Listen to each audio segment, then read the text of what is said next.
Welcome back. Let's head to New Jersey. Chris Christie is he's a complicated guy. Today, the governor of New Jersey decided to endorse Steve Lonegan, the Republican candidate for the U.S. Senate special election in October.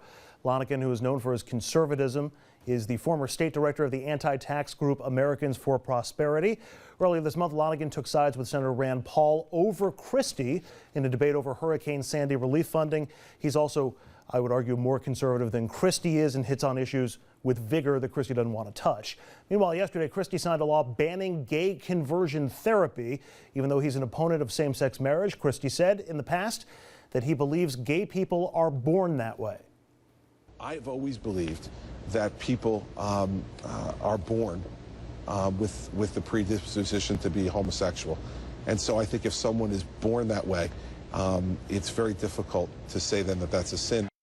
Meanwhile, last Friday, the New Jersey governor vetoed legislation that would have banned .50 caliber sniper rifle ammunition in the state.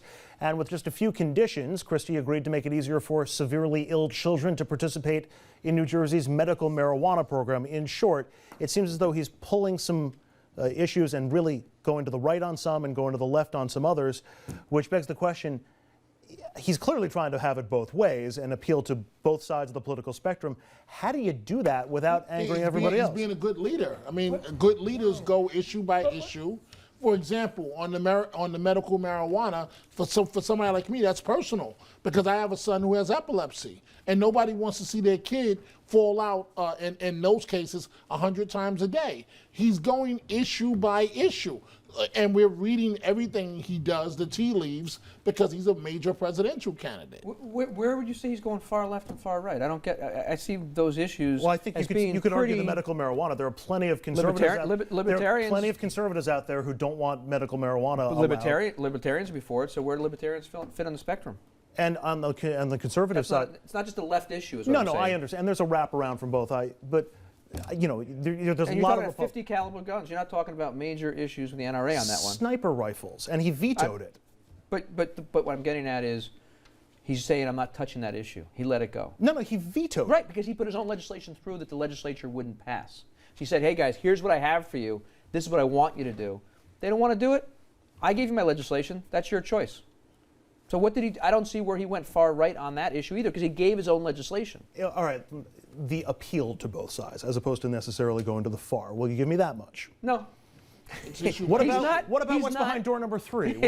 No, my point is the media tries to paint every politician an extremist on one side or the other based upon one single thing. As you said, Dominic, he's going issue by issue. And none of these actions on these issues stand by themselves and let him go one way or the other.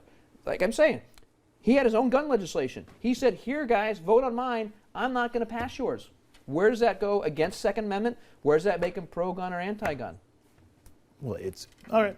I agree with that. The only thing I think that is the endorsement of Lonegan.